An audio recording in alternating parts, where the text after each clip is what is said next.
and good afternoon, everyone. Thank you so much for joining us. My name is Jessica Zavala, and it's my pleasure to welcome you on behalf of the Ohio Program for Campus Safety and Mental Health to today's webinar, Promoting Hope, Wellness, and Resilience, Elevating the Impact of the Student Voice. Before I introduce our moderators for today, I do have a few brief announcements to share. Although CME CEU credits will not be available today, we do invite you to listen closely to firsthand narratives from 3 students on expanded and supporting mental health well-being services in a panel presentation momentarily. And now to introduce our moderators for today. Amber Wallace is currently a consultant for the Ohio Program for Campus Safety and Mental Health, where she assists in the promotion and facilitation of mental health and well-being in higher education. Her career spans the fields of banking, finance, and higher education. Amber also serves as a trustee for the Canton Student Loan Foundation in North Canton, Ohio. Amber is a wife and mother of 3. And she considers herself a lifelong learner and is humbled by the opportunity to help others. And also Abby Zona. And of course, Abby is no stranger to the camera here. And she's the dissemination coordinator right here at the Ohio Program for Campus Safety and Mental Health. Is also a recent graduate of the Ohio University and has majored in community and public health and also certified health education specialist.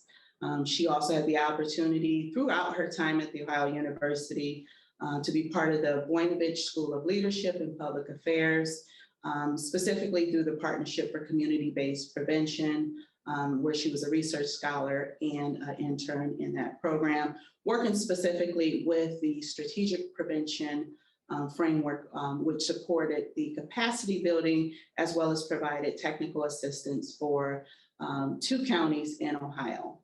And now I'll turn it over to Abby today, who will be assisting to manage questions from our social media sites. And so Abby, I will go ahead and turn it over to you.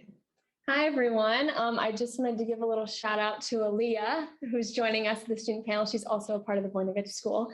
But I just want to say thank you for all your continued participation in these monthly webinars. Our role as a resource dissemination center to ensure we are providing accurate and relevant information related to mental wellness and suicide prevention resources. We also ask that you stay tuned for future webinars and presentations. Later this month on April 26th at 12 p.m., we will host the webinar, What the Launch of 988 Means for Crisis Care. Please mark your calendars. And please also be on the lookout for details via our listservs and social media sites, which is at Neomed OPCSMH for upcoming chats and training opportunities. Today's webinar will be interactive, and we really encourage you to post questions and comments in the Q&A or chat function. Finally, this webinar will be recorded and the video will be made available for viewing on our YouTube channel. And now I will turn it over to our moderator, Amber Wallace. Thank you, Abby, and thank you, Jessica. Welcome to the Ohio Program for Campus Safety Student Panel. Today's conversation will be centered around students' experience on mental health, stigma reduction, and suicide prevention in higher education. This conversation will elevate student voice, giving professionals the opportunity to view mental health experiences through the student's perspective. We are delighted to be joined by current and recent students at Ohio University and the Ohio State University. Let's welcome the students to the panel. Olivia Deggetts, Matthew Trotta, and Aaliyah Cumberbatch. Welcome. We are happy that you were able to join us today, and we'd like to start off the conversation by allowing you an opportunity to introduce yourselves and tell us what well-being or mental wellness means to you. We can start with Olivia. Thank you, Amber. Hi, everyone. Thank you all for joining. My name is Olivia Deggetts. I am a 3rd-year dual degree Masters of Social Work and Masters of Public Administration student at The Ohio State University. I have focused on the areas of community and social justice and public budgeting and finance, and my areas of interest include higher education and public school funding. I got my undergrad degree from Oberlin College in 2016 in neuroscience, and I'm also an AmeriCorps alum and have a fond place in my heart for Athens County, where I served as an AmeriCorps member. A little bit about what mental health and wellness means to me. I think it's unique to each person.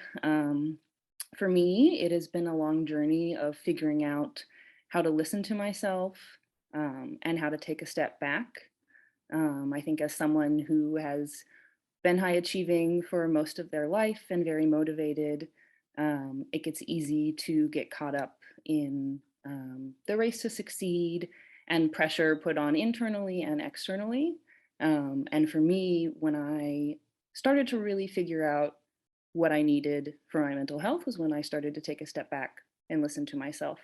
And that has really informed how I have moved forward in life and how I work with other folks. And so I think really being able to listen to yourself and know when it's time to step back is kind of what mental health and wellness means to me. Thank you so much. Matthew. Hello, I'm Matthew Trotta, and I graduated from Ohio State for my undergrad in the spring of last year. And while I was a student, I started the company Peersal, which is a peer-to-peer support platform for users to have anonymous, on-demand conversations with peers who share similar experiences. And I've been working on Peersal for about 1.5 years. And we actually just launched the beta version of the app on the Apple Store. So it's completely free for college students. So if there's any college students here, please check that out. It's a great resource. So what does well-being mean to me? So I think a lot of times there's a focus on exercising, eating healthy, seeing a therapist if you're struggling. And although these things I think are very important, I think a lot of the times what gets lost is having the daily support system that you can vent to about your day-to-day struggles. Because when you don't have that, I think sometimes the pressure of life can build up on you to the point where you let it affect other aspects of your life, like exercise and eating well and your schoolwork. Because I know for me, at least, when I'm stressed out and I feel like I don't have an outlet, all I want to do is lay down, watch Netflix, and eat junk food. So I think it's really about having all of these things working at the same time, that exercise, eating right, and having that healthy outlet. Thank you. Aaliyah. Hello, everyone. I am Aaliyah Cumberbatch. I studied both my undergraduate and graduate studies at Ohio University. For undergraduate, I did a bachelor's in psychology, and then I did my master's in public administration there at OU as well. Currently, I am a research associate at Nationwide Children's Hospital. I'm working on a project that focuses on opioid overdose prevention. I think mental wellness for me is really the part that bridges the gap in my overall well-being. I see overall well-being meaning like mind, body, and spirit. And sometimes I see that when my mind is not really there, I may not give as much effort in terms of taking care of my body. So I may not exercise as much as I want to. I may not find the right foods that I want to. And then that cycle continues where the physical then continues to impact mental, and then that cycle kickstarts. And it could also be in a positive sense as well. And likewise for my soul, which I think of as being your personality or your essence. Mentally, when I'm not there, you may not get the most authentic me. Versus when I am feeling good mentally, I feel like I'm doing well mentally. You get the full me, full personality. So I really see your mental well-being as the part that really kickstarts that cycle as Matthew mentioned earlier, in terms of your overall well-being, your mind, body, and spirit. So that's why I really value it and really try to take care of it as much as I can, because I realize the instrumental role it plays in just my overall being as a human. Thank you. I cannot say enough how excited I am to have you all here today. Prioritizing mental health has become an increasingly popular point of discussion, especially with the onset of COVID-19. Mental health days are gaining traction in the school and workplace. When students take a mental health day, what is the best way for professors or others who work in higher education to respond? I think that probably the best way that professors and instructors and other folks that work in higher education to respond is to support that student and to ask them if there's anything that they can do. As a student who needed to take some mental health days at various points in undergrad and graduate school, the instructors that truly made a difference were those who were flexible and understanding, and whose ultimate goal was that I was okay. And that if I was able to complete the class and understand the material, that was great, but they were going to support me in whatever I needed at that moment.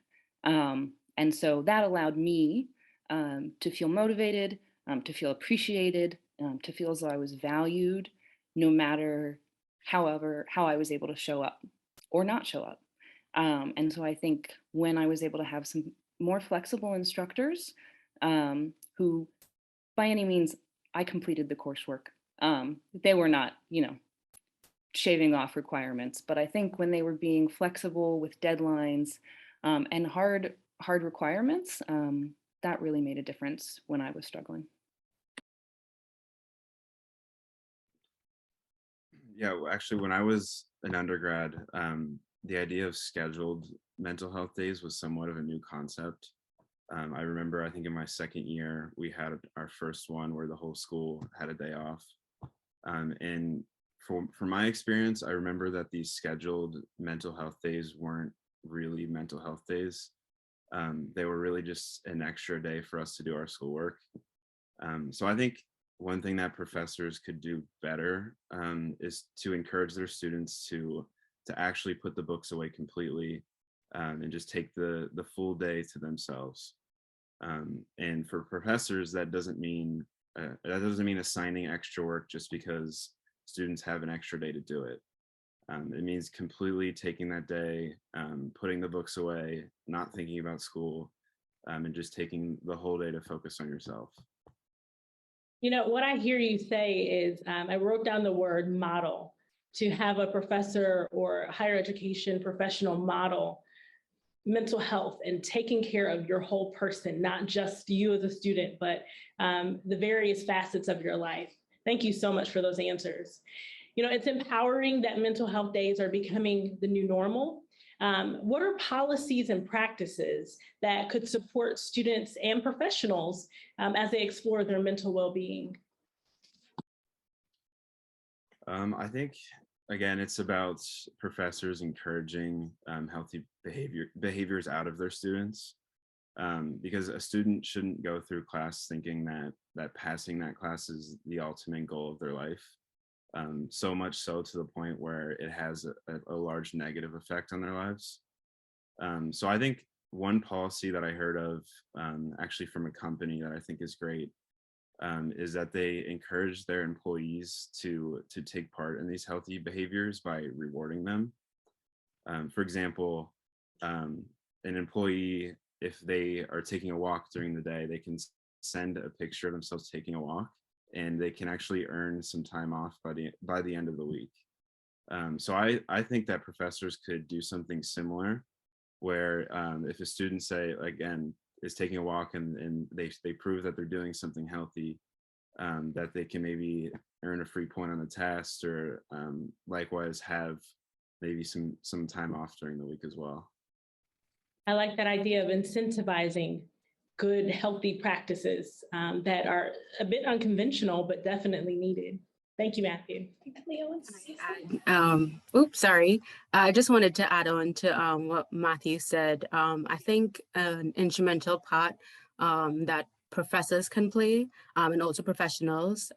This isn't really a policy, but more so a practice. I think making the conversation one that's definitely much more open. Sometimes, you know, with physical health, you might ask someone, well, what's your fitness routine? But you don't sometimes take the time to ask someone, well, what's your mental health routine? Like, what do you do to take care of yourself? So I think that would definitely go a long way, and especially in the classrooms, opening up the conversation. I know earlier we spoke about Mental Health Day. So maybe on that day, you take 5 seconds, or the day before, you take 5 seconds out of the class session just to ask students, so what are you going to do? Because sometimes that can make people aware of what are the options. I think we think that you can only do certain things. You can only go see a therapist. You can only go have a therapy session with dogs. I think we limit ourselves sometimes. So hearing what other people do, you can be like, wait, I didn't know that's a mental health resource that I can kick into. So making that conversation definitely more open in the classroom, and then for professors as well, whether it be in faculty meeting or staff meeting, taking 5 minutes at the end of the meeting to just ask, what do you do for yourself? How do you take care of yourself? And then also making those resources that the university might have available, making those resources known to students and professors and faculty as well. Thank you. We have a question from our chat, and it looks like we're looking for policies in higher ed that you've actually experienced around mental health, and what that looked like in form and function. So have you experienced anything of this sort yourselves in your undergraduate or graduate studies? I think in terms of some practices, I had a professor in my seminar who would include some sort of regulating activity in each of our classes. And these were 3-hour-long graduate seminars, and they were really long and hard to sit through, and they were on Wednesday evenings, and everybody was so tired by the end of them. And my professor recognized that. And so we would build in these grounding meditation exercises. We would do body scans, like very easy, accessible things that she would bring, or sometimes the guests that she brought to class would offer to us to participate in. And I think taking time for that was a really great modeling practice. I think also Aaliyah mentioned it, but just professors and instructors who model taking care of their own mental health and setting boundaries around, this is when you can expect that I'll answer emails. You know, this is when I take time off to not look at emails. And just modeling little things like that, I think can go a long way in helping students do that for themselves. You know, there's definitely a difference between suggesting or recommending or you know, advising and actually carrying that out in your own life to where I can see you do that and pick that up and run with it. Thank you so much for those answers. So COVID-19 is a constant topic of conversation. Although it's not something that people enjoy talking about, it plays a huge role in our college campus life and higher education in general. What are ways professionals can continue the important conversation without disengaging students, whether it's your professor, whether it's an administrator on campus? I think it requires some creativity, and it will definitely require some thought. But one idea that I can think of is having open forums or open discussions that discuss COVID in different aspects of life. COVID hasn't just affected academics, it's affected so many parts of our life. And so maybe having sessions that talk about COVID each week, but in different ways. 1 week you can talk about, just like we're doing now, what are some of the policies related to COVID that you've seen? Another week, talk about how do you think COVID is going to affect your career or your field? Have students from different majors, different programs probably come together, share what they've already seen happening in their field or what they think their field would look like years from now. Talk about how COVID has affected finances because students now have to pay for university. They have parents who might have lost jobs. And so now that's something that they have to figure out. So there's so many intricate parts of COVID that I think we're just starting to figure out. And so coming from a perspective of, hey, this is a compassionate thing. We're all trying to learn. we're all trying to figure out how this has affected us, and maybe have a week long or month long, however long you want to spread it out, but just have COVID as a central theme maybe, and discuss different aspects of how it has affected student life. And I think students might be engaged when we like to talk about ourselves sometimes and the work that we're doing. So giving them an opportunity to really share would definitely go a long way. We have another question from our chat, and it looks like we're looking for your experience of nudging, effective, encouraging nudges from your professors, if I'm reading this correctly. So what nudging behaviors have students or alums seen that are effective and encouraging for healthy mental behavior, for mental health behaviors? So have you experienced a nudge from a professor, or have you experienced encouragement from a professor that was successful? And what did that look like? Yeah, I was trying to think of an example for this, and for whatever reason, the first thing that came to my mind is that when I was in high school, I had a teacher that every once in a while, when we'd have like really long weeks or we'd have a difficult test, we would have the next class outside, like in a park. And I remember it was such a relaxing feeling that broke up the monotonous day-to-day like classroom that we would be in every single day. And I do think that's an effective method, and I know that colleges and at Ohio State, they have beautiful campuses, and I think having these professors utilize the outdoor space a little bit more, I know that always helps my mental health. So yeah, I think that's something that an easy way that professors can incorporate some of that relaxed learning into the classroom. Thank you. Matthew, actually, we're going to ask you another question. We have something in the chat about Pearsall, and so we want to get to that. Let me also ask you this. For students who would like to start a student organization, and I know Pearsall is not quite the traditional type of organization, maybe you can explain a little bit more about what that is to us. But how can higher education professors or professionals support students when they want to create and promote an organization? And to you, Matthew, I'll say whether that's a physical, in-person type organization, or whether it's an app or an electronic type organization. Yeah, I was in a pretty great program for entrepreneurship at Ohio State, and I remember what actually got me into some different student orgs, and what made me feel comfortable working on Pearsall while I was a student was that they would take some class time to let these org leaders come in and talk about their student org. We can ask questions and just really putting it out in front of us. So I think that's really a great way, is just exposing students in the beginning in your classroom that these are student organizations that relate to this topic of the classroom, and just try to inspire students to join them. Because I know that's really what made me feel comfortable, knowing that I can work on a business while I'm a student, because I see other students doing it. And I think to answer the question about Pearsall, I think one great example that I've had someone use it, and I saw a real life conversation on the platform, was about some relationship stress. And part of how the platform works is it matches you up with peers that have similar experiences as you. So I was matched up with someone that was asking about the relationship, and when I signed up, I signed up and input that I've dealt with relationship stress in the past, and we were able to have a conversation and relate to our similar experiences. So yeah, that's one real life example that I've had on the platform. But yeah, I think overall I felt comfortable because our professors made it known that there's students in my position doing the same thing.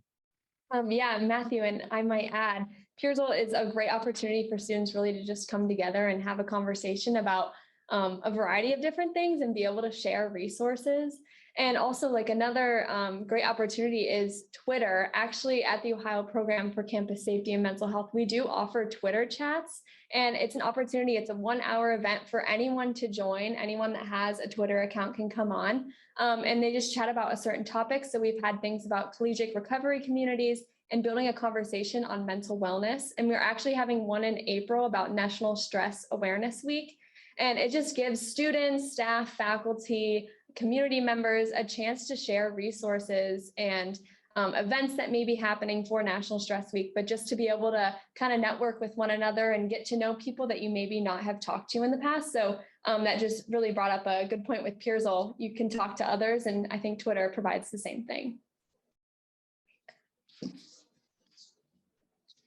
You know, we talked about students from different backgrounds and different walks of life and collaborating on campus.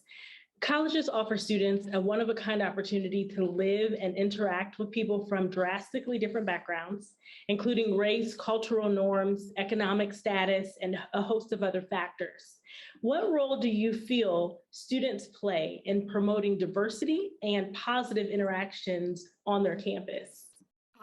I think of students as sort of the driving force of whatever beliefs or values the university holds, whatever standard is set at the university. I kind of like to think of it as any sport where there are the coaches, the management, all of that. So those people being the university and the people that work there, and the athletes being the ones that actually go out and play the sport and actually follow all the rules or the trainings that this coaching staff have given them. And so I think that's the role that students play, where at these universities, we learn these values, we see what are some of the policies that the university has implemented in terms of diversity, what are the efforts that they actually do follow or practice in terms of diversity and inclusion. And then we then in our classroom and in our daily interactions kind of really demonstrate those values, whether it be that the students are actually making an effort to interact with people who look different from them or have different walks of life, come from different socioeconomic status than they probably are. I think that really comes from the standard that is set by the university, by the professionals, but we definitely play an instrumental role in making that known, not only across the campus, but also when we step off of the campus. We wear our gear, our OU gear or OSU gear, and people ask us questions, or we meet people from different walks of life. And it's really the training that we got at the university or the interactions that we were exposed to that really help us when we go out in life afterwards and have to interact with others. So I'd say it again, but we're really just the driving force, and we really are the image of the university. So I think students definitely play a vital role in terms of the university's beliefs and standards when it comes to diversity and inclusion. Yeah, and I will go ahead and also add to that. So actually at the Ohio program, we do offer campus community collaborative grants. And this gives like a really good opportunity for faculty and staff to provide activities and events for students at their college or university. And one of the big driving factors that we always push is to consider the student voice, kind of like what Aaliyah said. They're the driving force. And if you think you have a great event that is going to happen, but you don't consider the student voice, you might miss the mark and it might just kind of be a fail. So it's always good to consider the student voice. And Aaliyah, I'm loving all the analogies you're giving. It just makes it way more practical to understand. I really appreciate it. Students are definitely a valuable resource. And it's amazing how often they're not consulted. And so I think this panel gives you guys an opportunity to really speak from that perspective, because I know we're not customers, but as an end user of higher education, who knows better what you desire and what works well. So we're actually going to answer a question from our chat. We're going back to COVID. You know, COVID keeps coming up kind of in real life and here on the panel. What accommodations or practices that were established as a result of COVID, but could be continued in the classroom and across campus more broadly, would you recommend or have you seen? When I think about some of the responses that I've observed as a student and also as a student intern with student life at OSU. I don't think I mentioned in my introduction, but I was an intern for the Student Advocacy Center at Ohio State University for my MSW internship. And one of the things that they did as a response to COVID was to set up a COVID emergency grant. And so they actually had a specific pool of funds that were available for students to apply to if they had been negatively financially impacted by COVID. And later on through the CARES Act, a lot of money came through the federal government, and actually financial aid at OSU did an analysis of students, and the students who were in the lowest earning quadrants were all dispersed a lump sum to help them, as they were no doubt impacted negatively by COVID. And I think that really made a huge impact for students and really helped students feel appreciated and valued. They weren't able to help everyone, but I think that that real tangible financial support was really impactful for folks.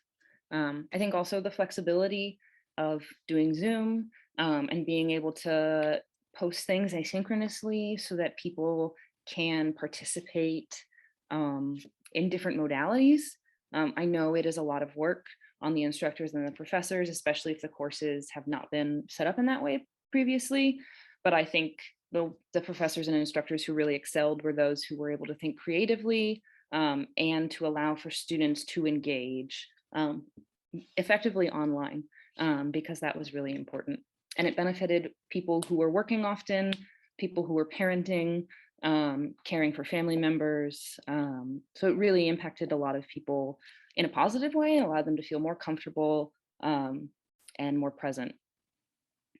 And I will let someone else answer as well.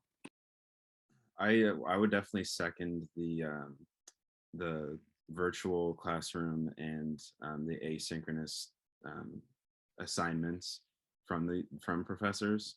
And I think, although it's important to get back into the classroom, I do think one way that Zoom really helped out our schedules as college students was working with our peers and in small groups. It was a lot easier to set up a Zoom link with whoever's in your group that within 5 minutes after a classroom, you can hop into a small group session with your group. Whereas traditionally, I mean, you have to plan whenever you can meet around what time people can get to campus and what time they can get out of class. And I think that was really helpful for our schedules. So I think that's one thing where Zoom, although it might not be lectures, I think it can still be play a role in how small groups and collaboration works in college. Olivia, actually, I want to go back to you if I can. I know that you were an intern with the Student Advocacy Center, and you worked with students who needed to overcome obstacles both inside and outside of the classroom. I wonder, with the onset of this new college experience and virtual learning and virtual meetings where students don't have that relationship, where they have a one-on-one encounter with students and with peers or professors, what advice would you have for our administrators and our faculty members as we move forward? Definitely, students love the opportunity to have the flexibility, but there's also that missing component of just the human interaction. And you, I think, can speak to that. Thanks, Amber. Yeah, I agree. There's kind of no replacement for that in-person, like face-to-face connection. And that's really valuable. And I definitely miss that when we were all at home and on Zoom. I think, some of the ways that I had professors that were really accomplished this well were to utilize breakout rooms a lot in Zoom. And then also to task us with collectively sharing with the class what we discussed, and then really to have a whole class conversation. I had a few instructors that really did a phenomenal job of cultivating what felt like an in-class environment on Zoom. And I think folks were really engaged in the chat in this class, and it was actually fun to see people's personalities come through. And that was kind of what helped me feel like I got to know my classmates and that felt more connected to them was that when we were able to joke and laugh about things, and people's personalities you would be able to see them. And so it can be really hard to, especially if you experience social anxiety or don't know people in your class, to speak up, to answer a question, or to talk in breakout rooms. But I think kind of letting that slide for me was to say, you know what, if I'm feeling a little bit uncomfortable, chances are somebody else is too. And if I can try and put other folks at ease, that might make the conversation flow easier. At very least, we'll be able to more effectively accomplish whatever the professor asked us to do. So there's that. But I think it also helped me make relationships with people by just trying my best to connect with them over the screen, and also meeting outside when we could. I think also setting up phone calls. At Student Advocacy, we did a lot of in-person meetings with students, and we weren't able to do that for a while. And so sometimes we would Zoom with a student. Sometimes that face-to-face interaction is really important. Other times we would call. Sometimes we would text. Really, it was about what worked best for that student, what was the best way for them to communicate with us. And we were flexible, however that needed to work its way out. So it sounds like making the connection is the most important part. However that needs to happen, and when it can't happen face-to-face, there's still opportunity to make connection. You know, Matthew, I think of Pearsall, and it almost feels like this would be a really good place to use Pearsall as a type of breakout room, not just for a particular class, but for students. Was there a hole or a void in mental health that really motivated you to create Pearsall, or how did you come to create this app? So yeah, great question. I thought of the idea of Pearsall before the pandemic. And it started because I had a family member who was a college student that struggled a bit with his mental health. And I noticed that one thing that really helped him was that he would be calling his friends from home, his family, his brothers, his cousins. And basically what he was doing is he was trying to get whatever was on his mind off his chest, and be able to communicate with someone that knew what he was going through. And that was really the first time that I saw the power of this type of support. It was someone that wanted to talk about what he was going through when he felt like doing it, and not necessarily at a scheduled session. And so from there, I did a little experiment on Twitter where I searched for the key phrase, "I need someone to talk to." And I found that there are thousands of young adults every single day that are actively looking for help and asking for it on social media. And on the other side, I searched for the key phrase, "if you need someone to talk to." And surprisingly, I found that there are just as many, if not more, young adults that are offering their time and inboxes to be there for someone who needs it. And so I saw that we had these two groups. We had these young adults that were asking for help on social media, and we had these young adults that were offering help. But there was no real way to connect these two groups. So that's what the idea of Pearsall is to be a tool that helps facilitate those connections between the ones that are asking for help on social media and the ones that are offering it. You know, I think about people who I've experienced in my own life, and sometimes there's a stigma that comes with asking for help. And so I feel like Pearsall has an absolute place, and there's a need that Pearsall will meet for many students, faculty, and staff. Aaliyah, I also understand that you have a YouTube video that explores this topic of stigma, and it helps us to understand exactly what stigma is. To that point, I'd like for you to consider the role intersectionality plays in the way that people experience their identity. And how could colleges provide support to students who are often marginalized, such as women, LGBTQ+, and racial and ethnic minority groups who are also navigating their way through a mental health crisis or life as it comes? That's a really good question. Because I think college in itself is a task, it is a challenge. College is the one place where every part of your life is in one location. Your finances, your job, if you work there, your academics, your social life, it's everything. And then that gets a little exaggerated when you have these social traits or these characteristics that are often stigmatized, or you're in a group that is stigmatized. So that makes college all the more challenging and difficult. And I think of two major ways that come to mind. And one would be having everyone involved. I think sometimes we think that there are certain groups or certain parts of higher education that should be engaging with students and should be reaching out to students. And that's where those individuals who may be in minority groups kind of slip by the way. So I think it really comes to everyone, not just student affairs, not just professors, really just taking the time when you see a student, you just ask them, hey, are you okay? Or are you comfortable with me asking if you're okay? People in the financial aid office, a student comes to you, they don't look like they're doing too well right now because they're about to come and find out what their financial situation is like. Just take 2 seconds, say, I'm not sure if you're comfortable, but are you okay? And you don't have to have the answers. It could simply be, I want to ask, and then I could connect you to someone else who does have the answer. I want to make sure that I can do my best. I think if everyone in higher education challenges themselves each semester, let me find one student, just one, that I can reach out to and ask a question and connect with.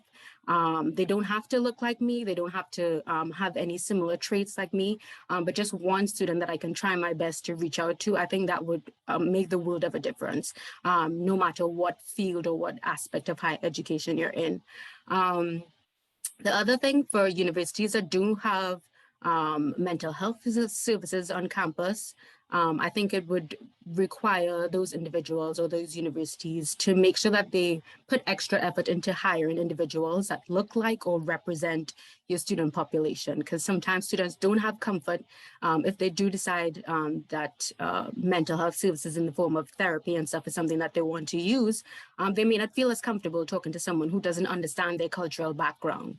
They might feel like that's going to be a whole challenge in and of itself for me to explain that this is something that's weighing on me, but I can't explain it to someone who doesn't understand.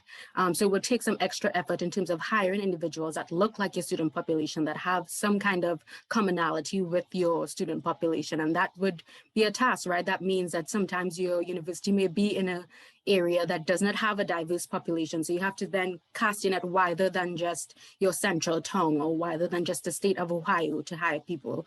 I think tying back to the question earlier about things that we see in COVID that can probably tie over to the future. I think telehealth is a great resource, right? Pearsall is a good resource. So using those online tools as well, where people can find individuals that may have some kind of similarity as them, where they can feel that comfort and really expressing themselves and expressing these challenges that they face. I think that goes a long way. So I think those would my two major points that I can think of right now, but it would definitely be a all hands in so that we don't lose students, and students think that university is something that I can survive. I can get through this. Thank you. I actually see a comment that we have, and it sounds like you've answered a lot of this question about students who may not be as high achieving or may lack a number of personal tools. And it sounds like reaching out to the student is the responsibility of, the faculty member, the staff member, and not just the student's responsibility to then reach out for help. I will also mention that the Ohio Program for Campus Safety has fall webinars that will be forthcoming, and they will delve into working with first generation students, diverse students, and tips and strategies to really reach out, Aaliyah, as you mentioned, to reach out to the student and maybe be proactive for a group of students who may not feel comfortable always reaching out to you. And did we have another comment, Olivia? I was just going to add something, Amber, if that's all right. I really loved what Aaliyah had to say, and to touch on the question in the Q&A. Yeah, I think in my time in higher ed, I've observed often that information is currency, and that didn't sit great with me as someone who's committed to justice and equity. And it was challenging for me to recognize all my layers of privilege that allowed me to be successful in higher ed, and to sit in this position and to work as an intern in student life and to have the ability to tell people, give people answers to things. And a lot of students that come to Ohio State do not have those resources. And I ended up working with a number of them at student advocacy who did not have the family support or even the relationships on campus to help them navigate a challenging situation. And so when I was able to provide information as much as I could to the student to help them understand their situation and really provide context, and to help them become more aware of all of the things that are happening within the environment in a university, in higher ed, and just all of the ways that we move through this system. It's not all cause and effect. I do this, this outcome happens. And so figuring that out, managing our expectations, and also recognizing where privilege and power comes in, and where a lot of students are missing that information, that access to power, and those relationships. And my mission as an intern, and hopefully as someone who will continue to work in higher ed, is to be able to make those relationships with students and provide them that crucial information so that they are able to have the tools to be successful. Because I don't think that it's my position to withhold that information from them. And I think that it should be, everyone should have access to it, and they should be empowered to grow and to succeed. And so that's how I try to approach that. You know, we're all gatekeepers in some way, shape, or form in our lives, and information is currency. I couldn't have said it better. When you have the opportunity to open the gate, to open the door, wherever that opportunity exists, make sure that you're intentional and mindful to actually provide that. So I want to ask, you mentioned, students, and we've been talking about diverse students. If I were a student and I wanted to create a student organization on campus, and I wanted it to be inclusive, and an organization, that highlights diversity in general, what would those steps look like? Who would I talk to? Have you started an organization yourself? If you can help there. I was involved in one organization. I didn't start it. That really highlighted the diversity on OU's campus. It was the International Student Union. And we had a host of events that really reached out to different populations on campus. In terms of the steps, I think one of the most important steps before even starting an organization is asking yourself why you want to do this. Because there are going to be people who ask those questions, and you want to make sure that you yourself have a firm understanding of, why do I want to have an organization that reflects so many populations? And if it's simply to check a box because the university has this mission now of diversity, if it's simply performative, you would lose students by just by that, right? Because students, we recognize when it's just performative, it's not intentional. So I think asking yourself those questions at first would definitely go a long way in making sure that you have a firm understanding of what this organization would be about. And then once you have those questions answered, create a mission, some kind of statement so that you don't stray from it. You're focused on, okay, so I want this organization because I want other voices to be heard, or I want to highlight the students on campus, or I want to have events that kind of celebrate different cultures on campus. So once you get that mission, I think that would be useful in terms of the legacy can pass on, because you're not always going to be on campus. So someone else knows what the purpose of the student organization is. And then the last step, I guess, once your organization is established, really make your presence known on campus. Try to show up to as many events as possible, put up flyers wherever you can. If you have your social media account, make that known across campus, in classrooms. Some classrooms, they allow you to put flyers, put posters, and stuff like that, and really try to reach out to as many students as possible to different avenues, whether it be via email or, as I mentioned, social media. So really try to get the word out that way. But I think those are really the 3 steps that would allow any organization to really be successful for the most part on a student campus. I would like to ask one final question after thanking you for your time and for the thoughtful conversation. I think that even based on the chat questions, your comments and your answers have been thought-provoking, and definitely this conversation will not end here. If your school could do one thing to improve mental well-being, the mental well-being of its students, of its staff, of its faculty, what would that be? So I might be a little bit biased here, but I think encouraging your students to sign up for Pearsall really is a great way to promote the well-being of your students. The way the platform works is the more users that download and participate on the platform, the better it performs. And the idea of Pearsall is to promote social connection with your community, which in turn can decrease feelings of loneliness, homesickness, and really a lot of topics that college students go through every single day. Although I wouldn't necessarily call Pearsall a mental health platform, the ability to have an outlet to share what's on your mind, whether that's ranting about your schoolwork, talking about what happened over the weekend, or really just wanting someone to talk to, that in turn can benefit your mental health. And it's similar to what I talked about in the beginning of the panel. Having a healthy outlet at your disposal that you can turn to about the day-to-day stresses of your life is extremely important.